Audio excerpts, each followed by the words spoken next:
to see that if you haven't had a chance. So our first discussion today is by Andrew Feistel on the reentry breakup measurements.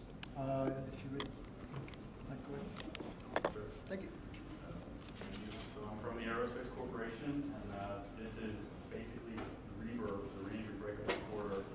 I'll be talking about the past life we've done. A colleague of mine, actually, Mike Weaver, is in France right now working on the future. So I think we're concurrently working on both past and the future at the same time. It's a good time to be working this. And do I need to stand here with this guy, or is it okay if I? Okay, I'll choose to stand right here. With my 20 minutes, I asked for a little bit of grace on the front end. I might blow over some of the introductory, some of the future development, because there's a lot of flight data that plots that I would like to camp out on, or at least spend some of the time telling you about what we've seen and the lessons learned. And it's best done just by looking at the data. So that said, we care about space debris. There's roughly 50 objects a year of significant mass that will randomly re-enter. And especially if these have shallow reentry flight path angles, they can have debris fields that are thousands of kilometers long. We've got pictures here of some items. Most of these, I think, or all of these are upper stage tanks that survive to the ground. We know that another rough number, 10 to 40% of orbital mass survives and makes it to the ground. So exactly where this hits and what survives is of interest. I'll also point out this, I have a 78 kilometer. That's a historical number based on historical observations that is used in a lot of modeling. Kind of, they say, okay, this is one vehicle, now it's 78 kilometers. These are the simulations. We'll just break my vehicle up and fly all the thousands of pieces down to the ground, see what happens. That's a good that's a good way to do some vehicles, but probably not a good catch-all. There's also some political or programmatic motivation. Spacecraft programs have to meet end-of-life requirements, specifications on their expected casualty rates if, or damage rates if a spacecraft were to hit a populated area. I was just a few months ago at a meeting at a work group with the international community discussing all the different models that all the different nations, or at least groups have, and there's actually a significant amount of difference in what one group will say or how they model the reentry and the expected survivability. A lot of this is due to the fact that there is a huge lack of actual real-time data during that reentry process. Right, we've had observation campaigns in the past to look at reentry breakups with cameras, but real-time detailed data that's coming from the breakup vehicle has not yet been examined. So that's the data we're after. And this data can be used again for direct comparisons with predictions, improving our physical modeling, the survivability, and a term design for demise, which is actually future spacecraft designers might be required to design in a way that when their spacecraft enters it, knowingly breaks up a little bit. The reentry breakup recorder is how we're addressing this. REBR is a small device. You see it in that guy's hand, and actually at the table, at the Aerospace Corporation table over here, is a full-size model. It's cut in half, and it's plastic. It's fake. You can see how big it really is. It's about 4 kilograms for the heat shield and sensor suite itself. There's another 4 kilograms worth of copper housing. You can see this exploded view that just protects it while it's on orbit in front of the astronauts kicking it. So the sensor suite, we record accelerations, rotation rates, temperatures, both internally and at different depths in the heat shield, and we're also measuring pressures. And there's a GPS that's on board with the Iridium satellite phone modem. So the ConOps is basically for this device to be in a hibernated state on a reentry vehicle when the incipient conditions arise to indicate reentry. This thing wakes up, starts recording all the data, protects that data during the violent reentry phase, and then transmits all of the important data while it's still falling. It's just this dumb device. There's no parachute or anything. It falls to the ground, but makes the satellite phone call, dumps all the important data, smashes into the ground, no hardware retrieval required. So it can theoretically be put on any number of spacecraft that could be up there for 25 years or so and then re-enter randomly. There have been 4 flights so far, all courtesy of ISS resupply vehicles. 2 courtesy of the Japanese HTV, 2 courtesy of the European ATV. Both of these vehicles are somewhat similar size, conical. They have slightly different masses. The 2 differences I'll point out that we care about are the HTV has conformal solar panels, while the ATV has wings, solar panel arrays. Also to note is that the HTV attitude during the reentry process is controlled so that the butt end, the propulsion end, hits the atmosphere first. The ATV is commanded into this tumble, end over end tumble. So 2 went in 2011. That was the first batch, and we had a little bit of time to make some small tweaks, some electronics and ground software tweaks before the second batch that flew in 2012. Talked about the attitude. The flight path angle velocities here are going to be better seen on some plots in future slides. The REBR naming scheme I'm going to discuss follows the chronological flight and REBR 1, 2, 3, 4. There's slight differences in mass. The internal guts are all the same, but there's a little bit of difference in the heat shield only, basically from one REBR to the next. And then the last 2 lines, of the 4 flights, 3 were successful.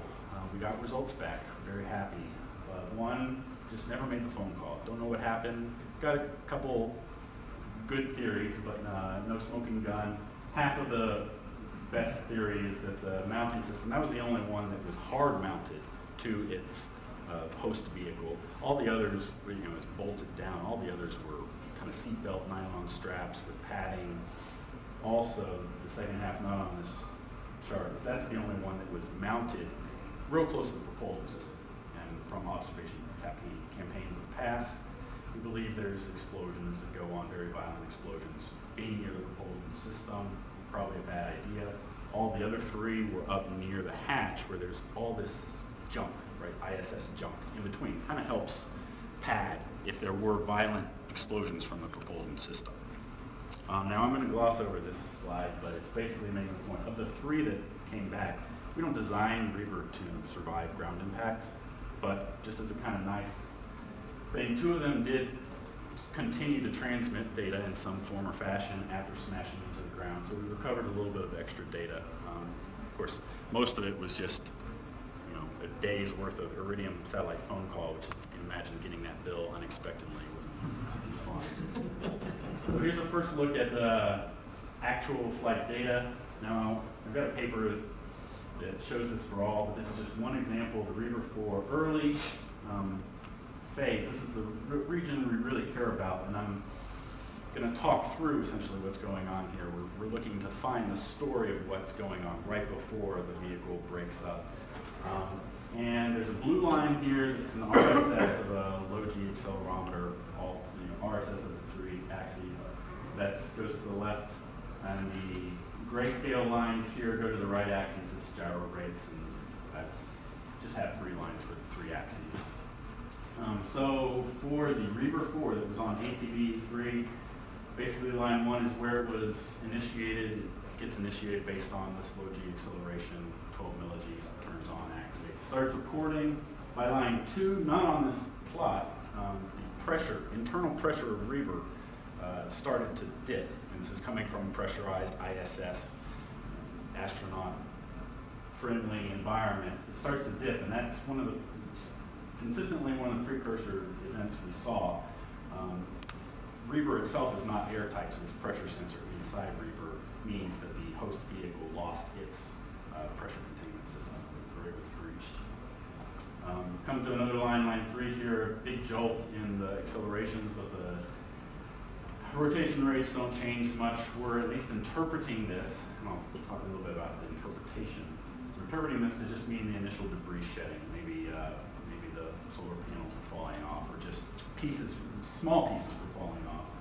But then shortly after, there's another big line where the rotation rates become a lot more pronounced, and the acceleration data also becomes a lot more pronounced. We at least are defining this as main structural breakup.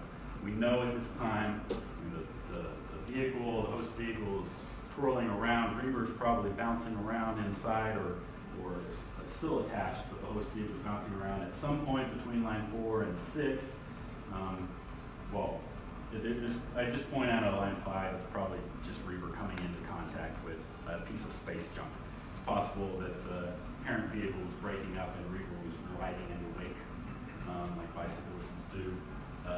But by line 6, the accelerations and rotation rates tell us, or at least show us what we expect to see when that copper housing hits the airstream and start to go crazy. And the copper housing has low melt restraining bolts all around it, that within seconds, by line 7, the copper housing opens up, and then that white shell, the heat shield of the sensor package, then hits the free stream.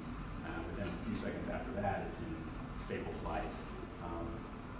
And when the white heat shield itself hits the free stream, we see a rise in the heat shield temperatures as expected, and the rotation rates and acceleration rates smooth pretty quickly after that.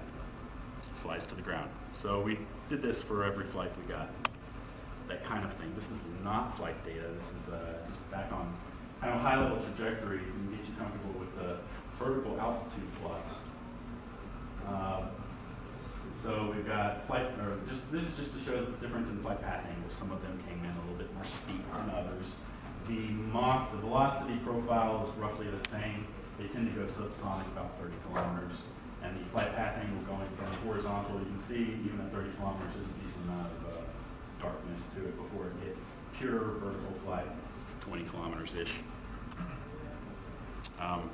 One more kind of trajectory, high-level thing. This is just to make one point that in time, from a constant altitude, these diagonal lines of altitude and the humps go their acceleration, they're color-coded.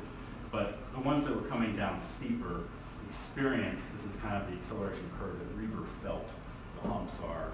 So when REBR hits the free stream or breaks from the vehicle, basically the steeper the flight path angle, the earlier in time accelerations happened. But what we really care about is quantifying that altitude region space. So as we plot everything on the same plot, or get all 3 flights on the same plot and look at the big events, major events, we start noticing they are happening roughly the same altitude.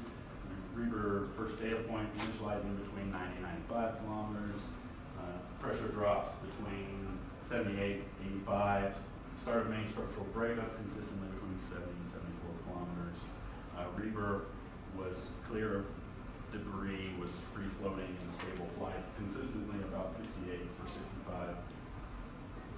This data transfer initiate I'm going to talk to on it. That's not altitude based, so why it had a little bit of spread is okay. This is back on flight data. So we've got the REBR 1, REBR 3, and REBR 4. There's a lot on this chart. And I mean, a lot of the really important stuff was on these acceleration curves. And on this scale, you can't see what was happening there at the early incipient stages. But at some point, I've got the regions colored in here for when we think the main breakup of the host vehicle was happening. And you see that's kind of consistent within the 3 vehicles, and then the REBR breaks out and falls down. There's a couple things to note. One is just length of data. On the first 2 REBRs, we only got 1 core, we commanded the sensor suite to shut off when the modem turned on.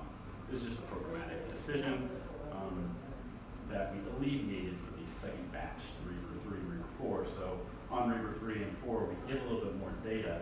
Now with REBR 4, the sensor suite data stops here at 15 kilometers. That's when in real time it smashed into the water. That's the one that went silent and we didn't hear from again. REBR 3 smashed into the water about the same point. Of course, that one maintained its Iridium phone call and continued to transmit data. So we get it almost down to the ground, which then it went silent again. Right before, when we were basically at 1 kilometer, 2 kilometers in the data stream.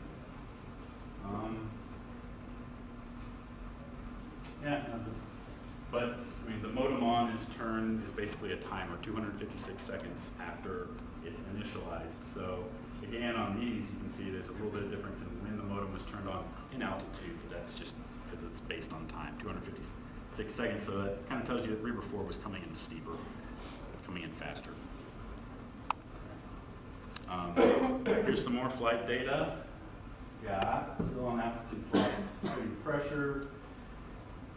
Again, REBR's not pressure tight, so if its pressure goes, we know its host 5 minutes. All right, good. We know its host vehicle lost its pressure. Things you can see in the black and the blue line, there's a little bit of a difference in the pressure loss when REBR here at like the 60 to 70 kilometers hits the free stream. Then the heat shield starts heating up and the pressure rate changes. For the REBR 3, basically they're pressurized. They go down to zero pressure-ish.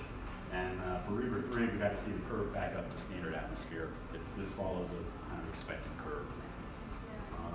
Heat shield temperature, this is the one unfortunate aspect of REBR that is proprietary to Boeing. The Aerospace Corporation is not set up to manufacture our own heat shields, so we had to outsource that. And they cut us a price by us agreeing to not producing at least the real temperatures. This is just a normalized amount. And really what this tells you is when the temperature was starting to get hot, that's when REBR was hit the free stream, and when it maxes out, that's actually follows very closely the acceleration curve. When the acceleration curve maxes out. Here's RSS of gyros, and looks a lot like the acceleration still, just a lot of activity about the time REBR pops out. And in the blue curve here, we didn't notice this thing, this saturation we saw in the REBR 3 and REBR 4. REBR stabilizes with two of its axes, but it spins like the top. And there's no natural damping to that spin, so it's spun at 400 degrees per second. And we'll fix that on future REBRs. So, summary of altitude for all the main events. I'm going to choose to just not go over these, but we have these things. They're written up in papers. I can give you. I can show you all these, but it's basically making the point that a lot of things are happening at the same time, at the same altitude. So we have this data from 3 flights. We have to qualify that with these are all similar type devices, right? 2 HTV and 1 ATV. They're all coming from the ISS. They're all manhandled by astronauts beforehand. Also, the big thing is that we're making interpretations from one data point, one REBR location on this massive vehicle. So how good can we really be? Well, the assessments we can make, we know that REBR is going to survive the reentry, or we think REBR is going to survive the reentry process. It's pretty hard in for that. And we can talk about acceleration ranges that before in the intro chart I said 78 kilometers is just bluntly used as a lot of input miles. Well, we're seeing major breakup events between 74 and 70 kilometers. The whole, more of a process, not one event between 74 and 64. REBR comes off consistently 67-ish degrees with it reaching stable flight shortly after. It enables this top level kind of statements we can make. But the data from the one REBR alone is kind of insufficient to do any high quality reentry breakup, which is to the future, which said the guy in Toulouse is dealing with all of this right now. And there's a lot of words. I'm just going to talk to the picture. The future, the very next generation, which has been funded, there's a line here that says we're looking for, but that's old, is for REBR to act more as just a hub. There's going to be all these wireless devices strategically placed along the host vehicle, portraying the information from the full slew of the host vehicle, temperatures, accelerations, rotations from all over the vehicle, and they'll just report back to the hub that will then protect the data and send it over the phone call later on. And this is being worked and should be flying. Should be flying on a future ISS resupply craft. Russian Progress is being talked about, but we can also put them on future HTV or ATV vehicles. And this is just the last note. Aerospace Corporation, it's not in our interest to ever really mass produce these things. We're a research and development, we're a research-based group, nonprofit. So we've got this licensing agreement with a profit-based company for at least here in the States. We're hoping they're the ones that are going out and selling this to the upper stage community to get them on all of our launch vehicles or put it on future spacecraft. But Aerospace will still be involved in a very high-level research and make a few for the ISS community here and there. That's it, and I'll be spending the rest of the day and most of tomorrow next door at the Aerospace. And if you have major or depth questions, I think we might have time for a few right here, though. Yeah, we have a few minutes. Okay. If anybody has any questions. There's your time. Perfect. All right. Your G curves, you didn't have a sign, but I'm guessing somewhere, was it like an absolute value? Which? Oh, G curves? Yeah. Yeah, in the accelerations I gave was just an RSS, the 3 axes, some square. So it's right. dimensionless, Okay. dimension. Okay. But if you were to look at individual axes, and we did to really watch what was going on when we were getting into the high level, some would be negative or positive, just per axis. Did you look at the location of the entry in terms of the debris field that enter in the same relative location as the debris field in all cases that you would predict? For the size package you have in the mass, the ones that survive to the ground, where you know they landed, is it always in the same location as the debris field? Oh, relation to the debris field. We didn't really. This thing's got a ballistic coefficient, mass per area factor that kind of describes how it's going to fall down. The ballistic coefficients of all of the different pieces of debris are a lot different or spread, and REBR does tend to fly a little further than most of the other debris, but I never really looking at REBR versus the rest of the debris field. We looked at and modeled essentially starting from telemetry we know to the ground to get a GPS knowledge that long of how low we hit the ground and connect point A to point B. Any more? One more? Go ahead. So you kind of showed that the Reentry vehicles all break up consistently between 65 and 70 kilometers altitude. Yeah. Anything they can glean from that that's useful for the? What the ISS operators can glean, I don't know. What Aerospace Corp has kind of for a while been trying to make the case that this 78 kilometers, which is used in the models to define the debris field and the survivability and the category expectations, 78 kilometers is a little high, and if the parent vehicle goes a little bit further, deeper, 70 or 60 kilometers, say, kind of that shotgun effect, you have less time to go. Your debris field is smaller if you go lower, but the more stuff might survive because it had less time to kind of interact because it was self-contained.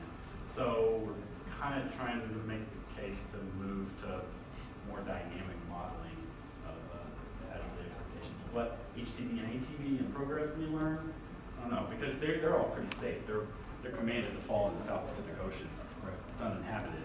You don't worry. You don't care. Okay. Well, Okay. thank you, Andrew.